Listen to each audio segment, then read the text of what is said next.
At 11:47 hours on September 20th, 1944, Major Charles Carpenter leveled his Piper L-4H Grasshopper at 150 meters altitude over the Arracourt road, watching a Panther tank through his windscreen as 6 steel tubes rattled against the fabric wings. The Panther weighed 45 tons. Carpenter's aircraft weighed 553 pounds fully loaded. The Continental O170-3 engine produced 65 horsepower. The Maybach HL230 in the tank below produced 700. The Panther's 75mm KWK-42 gun could kill American Shermans at 2,000 meters. Carpenter's 6 M6A3 rockets could penetrate 102 millimeters of armor if he got within 100 yards and hit the right spot. The tank's top armor was 40 millimeters thick. A history teacher from Maine had strapped infantry weapons to an observation plane made of steel tubes and cotton fabric. The men who built the Panther had designed it to withstand 88 millimeter anti-aircraft guns. No one had designed it to fight a school teacher flying 60 miles per hour at treetop level. If you want to see how Carpenter's 6-tube trick saved 150 men trapped 2 kilometers east of this road, hit that like button. It helps us share more stories like this. And subscribe if you haven't already. Back to Carpenter. Charles Carpenter taught history at Stinson Junior College in St. Petersburg, Florida. 32 years old in 1942, married, no military background. He joined the Army Air Forces after Pearl Harbor. The Army did not need more bomber pilots. It needed spotters. Men who could fly slow aircraft over enemy lines and call artillery corrections by radio. Men willing to sit in an unarmed plane while people shot at them. Carpenter trained at Fort Sill, Oklahoma. The L-4H Grasshopper was a militarized Piper J3 Cub. The civilian version cost $1,000 and was used for crop dusting and flight training. The military version added a plexiglass panel in the roof for upward visibility, a radio, and olive drab paint. Nothing else changed. The fuselage was welded steel tubing covered with cotton fabric treated with cellulose acetate dope. No armor plating. No self-sealing fuel tanks. The fuel tank sat directly behind the engine, 12 gallons. A single tracer round through the tank would turn the aircraft into a fireball. The L-4H had a wingspan of 10.73 meters and an empty weight of 335 kilograms. The Continental O1703 4-cylinder air-cooled engine delivered 65 horsepower at 2,350 RPM. Maximum speed was 140 kilometers per hour in level flight. Cruise speed was 120 kilometers per hour. Stall speed was 61 kilometers per hour. That stall speed was critical. A Panther tank's turret traverse rate was 360 degrees in 60 seconds at maximum hydraulic pressure, 6 degrees per second. Carpenter could fly slower than a tank turret could track. The operational ceiling was 3,500 meters, but artillery spotting required flying at 300 to 500 meters. Low enough to see targets clearly, low enough for every German infantryman with a Mauser to take shots. Carpenter arrived in France in July 1944, 3rd Army, 12th Corps, 4th Armored Division. His job was to fly over advancing American columns, spot enemy positions, and radio coordinates to artillery battalions. He flew 3 to 5 missions per day. Each mission lasted 90 minutes to 2 hours. He watched German tanks destroy American Shermans from positions the ground units could not see. He watched Panthers engage from hull-down positions behind hedgerows at ranges where American 75mm guns were ineffective. He radioed coordinates. Artillery fired. Sometimes it hit. Often it did not. High explosive shells were not designed to kill tanks. They needed direct hits on weak points. Carpenter watched men die while he circled overhead in an unarmed plane, waiting for someone else to solve the problem. The M1A1 Bazooka was a shoulder-fired recoilless rifle designed to kill tanks. The M6A3-shaped charge rocket weighed 1.53 kilograms and could penetrate 76 to 102 millimeters of homogeneous armor at impact angles between 60 and 90 degrees. The rocket's velocity was 80 meters per second. Effective range on the ground was 275 meters. Against a moving target, infantrymen fired at 100 meters or less. The bazooka could not penetrate the frontal armor of a Panther or Tiger. 100 millimeters sloped at 55 degrees gave an effective thickness of 180 millimeters. But tank top armor was thin. Engine decks, turret roofs, hull tops, 25 to 40 millimeters. A bazooka fired from above could kill any tank in the German infantry if it hit the right spot. Carpenter requested permission to mount bazookas on these L-4H. His commanding officer said no. Observation aircraft did not engage enemy armor. That was the job of tank destroyers and fighter bombers. Carpenter explained that tank destroyers could not reach positions where Panthers operated in hull-down concealment. Fighter bombers could not see through hedgerows. His L-4H could fly at 100 meters altitude and put rockets through engine gratings from directly overhead. His commanding officer said no again. The added weight would affect flight characteristics. The drag would reduce speed and range. The modification violated Army Air Force's regulations on aircraft alterations. Carpenter did not request permission again. He acquired 6 M1A1 Bazooka tubes from an infantry supply sergeant. Each tube was 1.55 meters long and weighed 5.9 kilograms empty.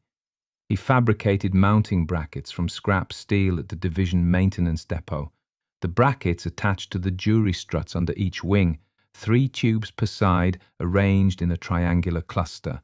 Total added weight approximately 55 kilograms with loaded rockets. The L-4H's maximum takeoff weight was 553 kilograms. Carpenter weighed 82 kilograms. Fuel, radio, survival gear, and personal equipment added another 90 kilograms. The aircraft was now operating 35 kilograms over its rated maximum weight.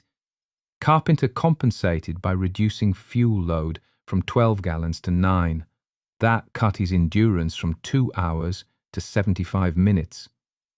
The electrical firing system was improvised. Carpenter ran wires from the ignition circuit through the wing fabric to electric squibs mounted at the base of each rocket. He installed 6 toggle switches on a wooden panel screwed to the instrument panel. Each switch corresponded to 1 tube. Flip the switch, complete the circuit, fire the rocket. The system had no safety interlocks. If a switch contact failed, all 6 rockets could fire simultaneously. The resulting recoil and loss of lift would likely cause the aircraft to stall and crash. Carpenter tested the installation on September 2, 1944, at a makeshift range near the division rear area. He loaded 1 rocket, took off, climbed to 200 meters, and flipped the switch. The rocket ignited. The aircraft shuddered. The nose pitched up 15 degrees. Carpenter corrected with forward stick pressure. The rocket flew 400 meters and detonated in a field. The wing fabric showed scorch marks but no structural damage. Carpenter landed, loaded 6 rockets and waited for a mission. On September 12, 1944, 12th Corps intelligence reported a German mechanized column moving north through the village of Louvigny, 18 kilometers southwest of Nancy. The column consisted of Panzer IVs, Stu G3s, assault guns, and infantry in half-tracks. American ground forces were engaged 8 kilometers east. No tank destroyers or artillery were in position to interdict the German advance. 12th Corps requested air support.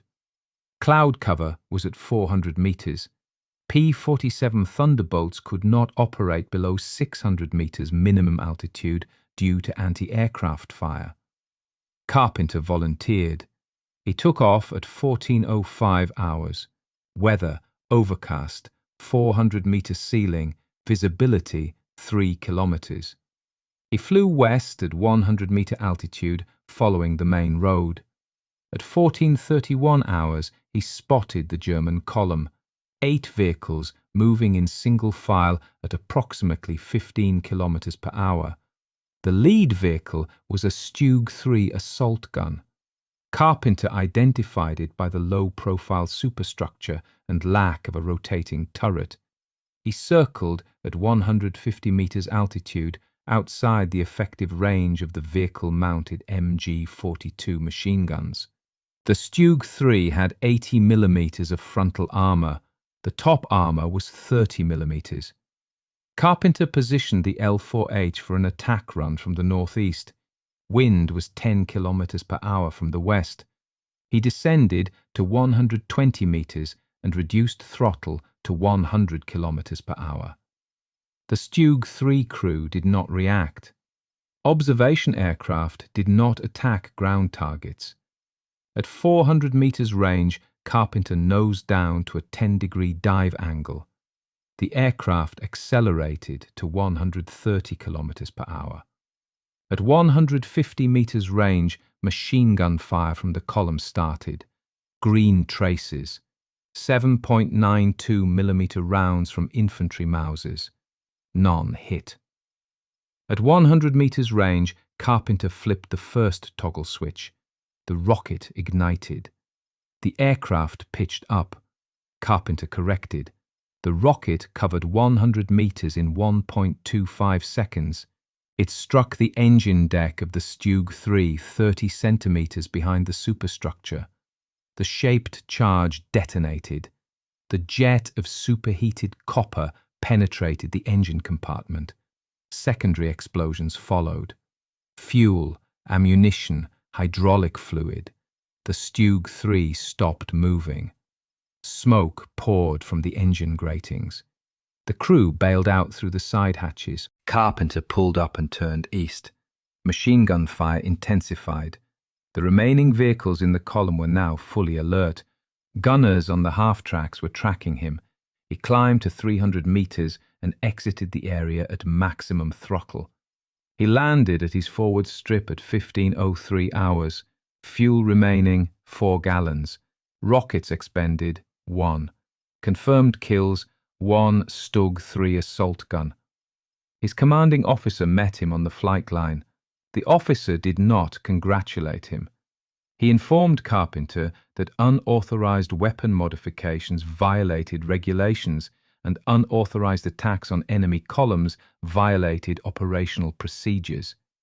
Carpenter was grounded pending review. 12 Corps liaison officer arrived 2 hours later. The grounding order was rescinded. 12 Corps needed every asset capable of engaging German armor. Carpenter was authorized to continue operations with his modified aircraft. No written orders were issued. Between September 12th and September 19th, Carpenter flew 23 combat missions. He destroyed 2 more armored vehicles, a Panzer IV on September 15th near Luneville and a SD KFZ-251 half-track on September 17th near Pareuil. The Panzer IV kill required 3 rockets. The first missed. The second struck the turret side but failed to penetrate. The third hit the engine deck and achieved a mobility kill. The crew abandoned the vehicle. German anti-aircraft response adapted. Infantry units began assigning dedicated MG-42 gunners to watch for the L-4H. Carpenter's stall speed advantage became less effective when multiple machine guns fired simultaneously from different positions. On September 18th, 27 bullet holes were counted in his aircraft after a mission near Réchicourt-la-Petite. None hit critical components. Fabric damage was repaired with dope and fabric patches. The weather deteriorated on September 19th. Rain, low clouds, visibility under 1 kilometer. Carpenter did not fly. German forces used the weather to reposition. 5th Panzer Army, 47th Panzer Corps, 2 Panzer Brigades, 111th and 113th, approximately 200 tanks, primarily Panthers and Panzer IVs. Mission: counterattack American positions around Arracourt, destroy the 4th Armored Division, recapture lost ground. The German attack began at 0600 hours on September 20th under heavy fog. American positions were overrun in multiple sectors. By 0930 hours, elements of Combat Command A, 4th Armored Division, were cut off near the village of Réchicourt-la-Petite. Approximately 150 men, 2 infantry companies, 1 tank platoon with 4 M4 Shermans supporting elements. German forces had them surrounded on 3 sides. The 4th side was blocked by a Panther company, 6 tanks in hull-down positions along a tree line 800 meters west of the American perimeter. Weather began clearing at 10:30 hours. Visibility improved to 3 kilometers. 12th Corps requested all available air support. Carpenter was briefed at 11:15 hours. Mission: neutralize the Panther company blocking the western escape route. Tactical air support was unavailable. Cloud ceiling was 200 meters. P-47S required 600 meters minimum. Carpenter was the only asset that could operate under the conditions. He loaded 6 M6A3 rockets and took off at 11:35 hours. Carpenter reached the target area at 11:47 hours. Altitude 150 meters. Visibility 3 kilometers and improving. He spotted the Panther company immediately. 6 tanks dug in along a tree line in a staggered formation, spacing between vehicles approximately 100 meters. All 6 tanks had clear fields of fire covering the western approach to Réchicourt-la-Petite. Any American attempt to break out in that direction would be destroyed before covering 400 meters. Carpenter had 6 rockets, 1 rocket per tank if every shot hit and every rocket penetrated. No margin for error. He studied the defensive position while circling at 300 meters. The Panthers were positioned with frontal armor toward the American perimeter. Engine decks were exposed to the rear. The tree line provided concealment from ground observation, but not from aerial attack. However, all 6 tanks had crew members standing in the open near the vehicles. They were watching him. The Germans knew what his L-4H could do now. They had been briefed on the aircraft with rockets attached to its wings. Machine gun crews were positioned around each tank. At 11:52 hours, Carpenter began his attack run. He approached from the southwest, placing the sun behind him. He selected the southernmost Panther as his first target. Altitude 180 meters, speed 120 kilometers per hour. At 600 meters range, machine gun fire started. He did not see muzzle flashes, only tracer rounds coming toward him. Green traces, 7.92 millimeters. MG-42, effective range against aircraft was 800 meters. The rounds were passing 50 meters to his left. The gunners were not leading enough. Carpenter continued his approach. At 400 meters range, he pushed the control stick forward. The aircraft entered a shallow dive. Airspeed increased to 140 kilometers per hour. The angle was approximately 15 degrees. Steeper would increase accuracy but reduce escape speed after launch. Shallower would reduce accuracy but allow faster egress. At 150 meters range, more machine gun fire, this time from multiple positions. Traces crossed in front of his propeller. Carpenter held his dive. At 100 meters, he flipped the first toggle switch. The rocket ignited. The aircraft pitched up. Carpenter compensated with forward stick pressure. The M6A3 rocket took 1.25 seconds to reach the target. It struck the engine deck of the Panther 40 centimeters behind the turret. The shaped charge penetrated. The Panther's engine compartment contains 730 litres of fuel, ammunition-ready racks, and hydraulic lines at 200 bar pressure. The penetration caused catastrophic secondary detonations. The turret lifted off its race and tilted 30 degrees. Smoke and flame poured from every opening. Carpenter did not watch the result. He pulled up immediately and turned north, climbing to 200 meters. His airspeed dropped to 100 kilometers per hour during the climb. More machine gun fire followed him. He heard impacts, metal striking metal, not fabric. The engine cowling or wing struts.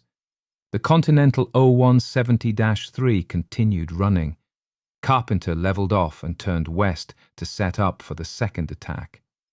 At 11:55 hours, he began the second run. Same approach angle, same altitude. The second Panther was 100 meters north of the burning wreck of the first. The German crews were now fully alert. Machine gun fire started at 800 meters range, much heavier volume than the first attack. Carpenter counted at least 6 separate firing positions. The traces created a visible cone of fire between him and the target. He flew through it. Multiple impacts. The windscreen cracked. A hole appeared in the fabric covering his left wing, 50 centimeters from the fuselage. The wing did not collapse. At 100 meters range, Carpenter fired the second rocket. It missed. The rocket passed 2 meters to the left of the Panther and detonated in the ground beyond. Carpenter pulled up and turned east. He had 4 rockets remaining and 5 tanks to kill. The mathematics were now unfavorable. He climbed to 250 meters and circled while reassessing. The problem was accuracy. The M6A3 rocket had no guidance system. It flew ballistically after launch. Wind, aircraft speed, dive angle, and target movement all affected impact point. Carpenter had been firing from 100 meters range. At that distance, even small aiming errors resulted in misses. He needed to get closer. At 11:58 hours, Carpenter began the third attack run. He approached from directly behind the tree line, flying at 120 meters altitude. This route took him over the German infantry positions supporting the tanks. Machine gun fire was immediate and intense. He ignored it and focused on the second Panther. At 300 meters range, he pushed into a steeper dive, 25 degrees. Airspeed increased to 160 kilometers per hour. The aircraft shook, the wings flexed. The L-4H was not designed for high-speed dives. Carpenter held the dive until 50 meters range, then fired the second rocket. The rocket struck the Panther's turret roof. Direct hit. The shaped charge penetrated the 40mm armor. The interior of a Panther's turret contained 79 rounds of 75mm ammunition. The penetration detonated at least 6 rounds. The turret was destroyed. The hull remained intact, but the tank was combat ineffective. Carpenter pulled out of the dive at 40 meters altitude. He was now flying directly over the German positions at treetop level. Small arms fire from every direction. rifles, machine guns, maybe even pistols. He stayed low and flew north at maximum throttle, using terrain masking to break line of sight. At 12:03 hours, Carpenter landed at a forward refueling strip 4 kilometers east of Arracourt. He had 4 rockets remaining, 4 tanks still operational, fuel remaining 3 gallons. The ground crew counted 17 new bullet holes in the aircraft. The windscreen was shattered. A round had struck the engine cowling and damaged an ignition wire. The mechanic repaired it with electrical tape. Refueling took 8 minutes. Carpenter took off at 12:11 hours. He returned to the target area at 12:17 hours.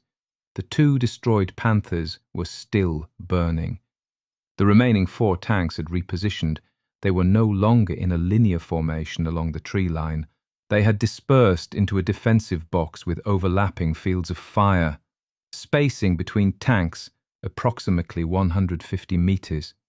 This formation made attack runs from any direction more difficult.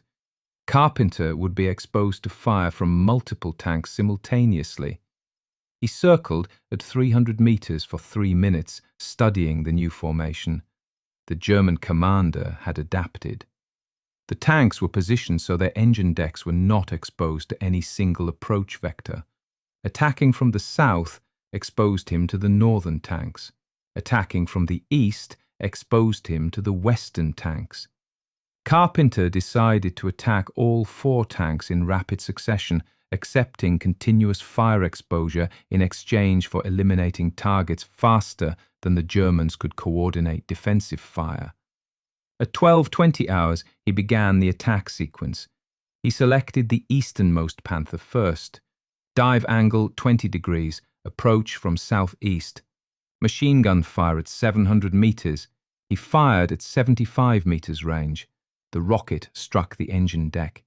The Panther did not explode. The engine caught fire. The crew bailed out. Mobility kill.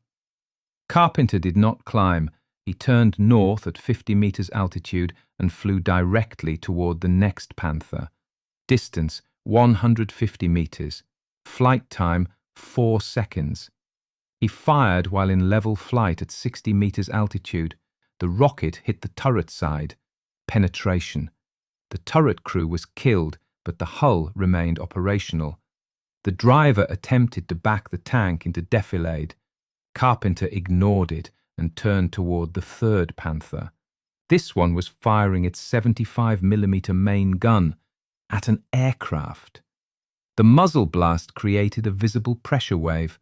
The round passed 80 meters in front of Carpenter's aircraft. The Panther's rate of fire was 5 to 7 rounds per minute with a trained crew. Carpenter had 11 seconds before the next shot. He approached from the northwest, diving at 30 degrees. Airspeed 170 kilometers per hour. The L-4H's maximum design dive speed was 150 kilometers per hour. The aircraft was now exceeding structural limits. The wings flexed upward. Fabric tore along the trailing edge of the right wing. Carpenter fired at 50 meters range. Direct hit on the engine deck.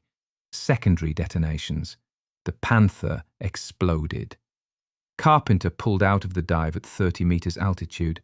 The G-forces pushed him into his seat. His vision narrowed. He leveled off and turned toward the fourth Panther. 1 rocket remaining. 1 tank remaining. The fourth Panther was reversing into the tree line. The crew had decided survival was more important than blocking the American breakout route. Carpenter pursued. He flew at 40 meters altitude, following the tank into the trees. Branches scraped his landing gear. The Panther stopped moving when it reached heavy cover. The crew believed the trees would prevent an aerial attack. They were wrong. Carpenter fired his last rocket at 40 meters range while flying between 2 oak trees. The rocket struck the turret bustle where the radio and auxiliary equipment were stored. Penetration. The tank did not explode, but smoke poured from the hatches. The crew evacuated. Carpenter climbed to 150 meters and turned east. 6 Panthers engaged. 6 Panthers destroyed or disabled. Mission complete. He radioed 12th Corps. Road clear. Execute breakout. At 12:29 hours, American forces in Réchicourt-la-Petite began moving west. No German tanks opposed them. They reached friendly lines at 13:47 hours. 150 men, 0 killed during the breakout, 3 wounded by small arms fire during the withdrawal. Carpenter landed at his base strip at 12:43 hours. Fuel remaining 1 gallon. Rockets expended 6. The L-4H Grasshopper had 34 bullet holes. The engine was still running. General George Patton met Carpenter on September 22, 1944, at 12th Corps headquarters. Patton asked to see the aircraft with rockets on its wings. Carpenter showed him the L-4H. Patton walked around it, counted the bullet holes, and asked one question. "Does it work?"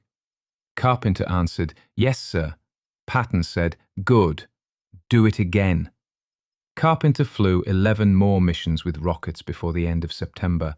He was credited with destroying or disabling 6 German armoured vehicles, in addition to the 6 Panthers at Arracourt. The Army promoted him to Lieutenant Colonel and awarded him the Silver Star. His citation read, "For gallantry in action against an armed enemy." The citation did not mention unauthorized weapon modifications or violations of operational procedures. Other L-4 pilots attempted to replicate Carpenter's modification. 7 aircraft were equipped with bazooka tubes between September and November 1944. Results were mixed. 2 pilots were killed when their aircraft stalled during rocket launches. The added weight and drag made the L-4H difficult to control in combat conditions. Carpenter had survived because he was a skilled pilot and because he had refined his firing technique through trial and error. The Army Air Forces did not officially adopt armed L-4 aircraft as a standard weapon system. Charles Carpenter returned to the United States in December 1945. He left the military in 1946 and resumed teaching. He taught history and political science at various colleges until his retirement in 1970. He died in 1985 at the age of 75. The L-4H Grasshopper he flew at Arracourt was not preserved. It was scrapped after the war, along with thousands of other surplus aircraft. No museum has an example of an armed L-4 with bazooka tubes. The concept Carpenter proved was validated 30 years later.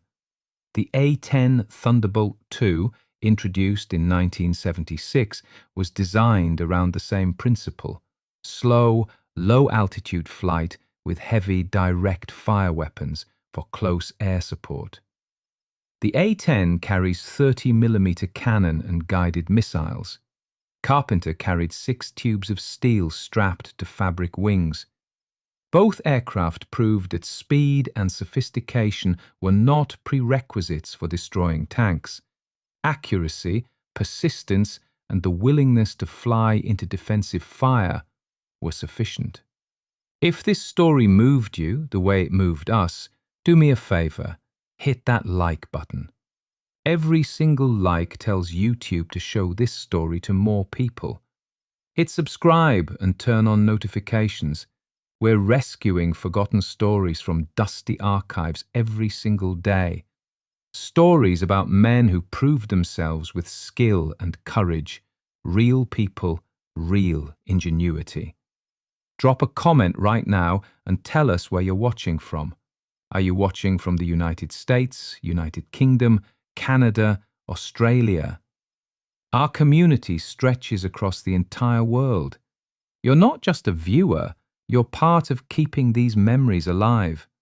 Tell us your location. Tell us if someone in your family served. Just let us know you're here. Thank you for watching, and thank you for making sure Charles Carpenter doesn't disappear into silence. These men deserve to be remembered, and you're helping make that happen.